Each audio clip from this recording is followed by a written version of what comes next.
बेटा हमारा नया टॉपिक है मैटर। अब मैटर में हमने पहले भी पढ़ा था, वैसे ये फर्स्ट यूनिट से स्टार्ट कर रहा हूँ मैं, और फर्स्ट यूनिट को हम ऑलरेडी 3 लेक्चर पढ़ चुके हैं। तो यहाँ देखें मैटर क्या होता है। मैटर होता है बेटा जो पजेस करे वॉल्यूम, जिसकी शेप हो, जो फील किया जा सके, ऐसी चीज़ को हम मैटर कह देते हैं मेनली। तो बाई चांस तुम्हें हमने पढ़ाया हुआ है कि कितनी स्टेट में मिलता है मैटर, 3 स्टेट में, सॉलिड, लिक्विड और गैस। तो सॉलिड लिक्विड गैस की क्या क्या आइडेंटिफिकेशन है ये भी हमें पता है कि सॉलिड डेफिनेट शेप रखता है, डेफिनेट वॉल्यूम रखता है, लेकिन लिक्विड डेफिनेट वॉल्यूम तो रखता है बट डेफिनेट शेप नहीं होती। अगर गैसेस की बात करें तो गैस में ना तो डेफिनेट शेप होती है, ना ही डेफिनेट वॉल्यूम होता है। लेकिन ये सारी चीज़ें तो हमने पढ़ चुके हैं, ये तो फिजिकल स्टेट थी। अगर हम देखें मैटर की तो ये क्या है, फिजिकल स्टेट। ये है फिजिकल स्टेट ऑफ मैटर। लेकिन अगर हम बात करें तो मैटर को क्लासिफाई किया गया है एलिमेंट्स, मिक्सचर, प्योर सब्सटेंस, ये सारी चीज़ें हमें पढ़नी है। मेनली मैटर यहाँ से आपको ये देखना है कितने टाइप का होता है। मेनली मैटर को 2 तरह से क्लासिफाई किया गया है। नंबर फर्स्ट मिक्सचर और नंबर सेकंड प्योर सब्सटेंस। बेटा अगर हम मिक्सचर की बात करें तो मिक्सचर से ही तुम समझ गए होंगे कि जिसमें मिलावट करी गई हो। लेकिन वो मिलावट किस तरह से करी जाएगी, क्या होता है मिक्सचर, किस तरह से हम उसे पहचानेंगे। मिक्सचर को मेनली तुम्हें ध्यान रखना है कि मिक्सचर में भी कंटेन 2 और मोर मॉलिक्यूल, और you can say mixture contain 2 और मोर प्योर सब्सटेंस। ठीक है, तो आप लिख सकते हो कंटेन 2 और मोर प्योर सब्सटेंस। बेटा अगर मिक्सचर की हम बात करें तो मिक्सचर मेनली 2 तरह के होते हैं, होमोजीनस और हेट्रोजीनस। अगर होमोजीनस की बात करें और हेट्रोजीनस की बात करें तो आपको देखना है होमोजीनस का क्या है, जो कंप्लीटली मिक्स हो जाएं। अगर हमने एक को दूसरे सब्सटेंस में मिक्स किया है, अगर वो कंप्लीटली डिसॉल्व हो रहे हैं एक दूसरे में, कंप्लीटली एक दूसरे में समाहित हो रहे हैं, तो वो क्या होंगे बेटा, होमोजीनस मिक्सचर। जैसे तुम्हें फॉर एग्जांपल आप दे सकते हो शुगर का, एयर, ये हमारे पास होमोजीनस मिक्सचर हैं। ठीक है, for example sugar solution, sugar solution हो गया, और दूसरा क्या हो गया, एयर। आगे अगर बात करें हेट्रोजीनस, तो हेट्रोजीनस की बात करें हम तो हेट्रोजीनस में कंप्लीटली मिक्सअप नहीं होते। हम मान लो 2 या 2 से ज़्यादा सब्सटेंस आपस में मिक्सअप कर रहे हैं, लेकिन वो कंप्लीटली डिसॉल्व नहीं होंगे। जैसे फॉर एग्जांपल हम बात करके चले, हमने शुगर ले लिया, शुगर में हमने पल्सेस ऐड कर दी, और पल्सेस में हमने ग्रेन्स ऐड कर दिए, और ग्रेन्स में भी हमने सॉल्ट ऐड कर दिया। बेटा अगर हम इनकी बात करें तो ये तो कुछ तो एक दूसरे में हमें नहीं दिखेंगे, चीनी और नमक का तो पता नहीं चलेगा, लेकिन पल्सेस, ग्रेन्स वगैरह तो हमें अभी भी दिखाई दे रहे हैं। तो ये ऐसे सॉल्यूशन जो होते हैं वो क्या होते हैं, हेट्रोजीनस मिक्सचर। एक बात तुम्हें और ध्यान रखनी है कि हम जो ये हेट्रोजीनस मिक्सचर होते हैं इनको सेपरेट कर सकते हैं। इनको हम किस तरह से सेपरेट कर सकते हैं, इनको सेपरेट करने के मेथड है हमारे पास। अब हमें जब स्पष्ट रूप से दिखाई दे जाएगा कि भाई इनमें क्या क्या मिलाया हुआ है, तो हम इन्हें अलग भी कर सकते हैं। मेथड फॉर सेपरेटिंग,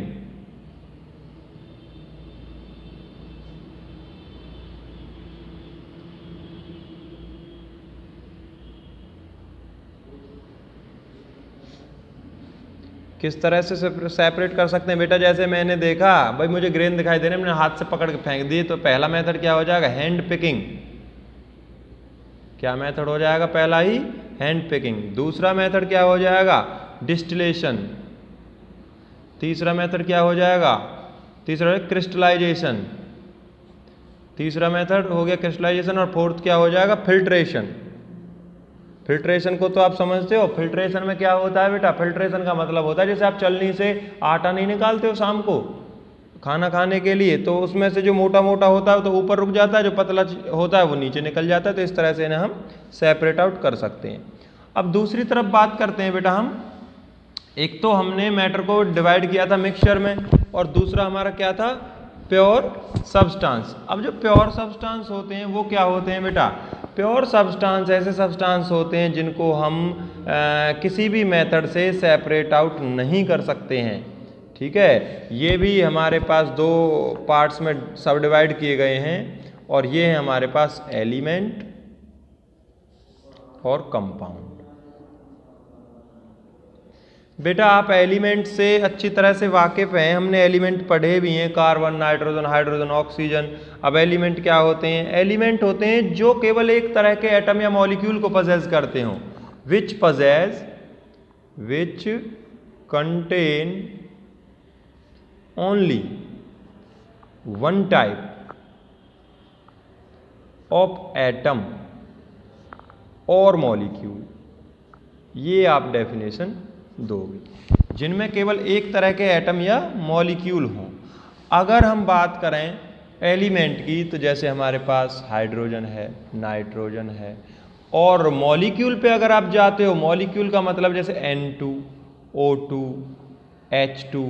मॉलिक्यूल का मतलब है जब दो या दो से ज़्यादा एटम आपस में कंबाइन करें, लेकिन वो एटम सेम होने चाहिए। अगर हम कंपाउंड की बात करें तो कंपाउंड में क्या होता है, compound possess more than 2 atom, but different atom होंगे और फिक्स रेशियो में होंगे। कब बनता है कंपाउंड, व्हेन 2 और मोर देन 2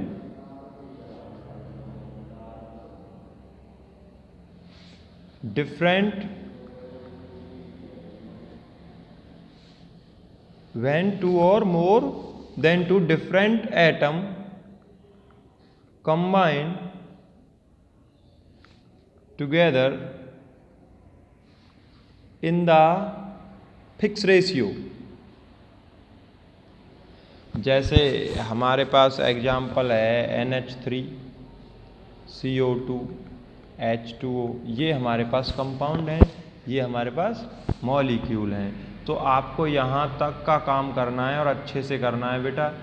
किस तरह से आपको आगे समझना है, मैटर क्या होती है, सॉलिड क्या होते हैं, लिक्विड क्या होते हैं, किस तरह से हम सॉलिड को लिक्विड में कन्वर्ट कर सकते हैं। देखो यहाँ से अगर सॉलिड को लिक्विड में कन्वर्ट करना है, लिक्विड को गैस में, तो हमें पता है इन्हें हीट करना पड़ेगा, यहाँ भी और यहाँ भी। लेकिन अगर गैस को इसमें करना है तो इन्हें कूल करना पड़ेगा, तो एक स्टेट से हम दूसरी स्टेट में इन्हें चेंज भी कर सकते हैं। ये भी आपको ध्यान रखना। तो आज के लिए यही टॉपिक है, और कल मैं पढ़ाऊँगा फिर क्लासिफिकेशन हो चुका है मैटर का यहाँ पर। ठीक है, ये क्या है हमारे पास, क्लासिफिकेशन।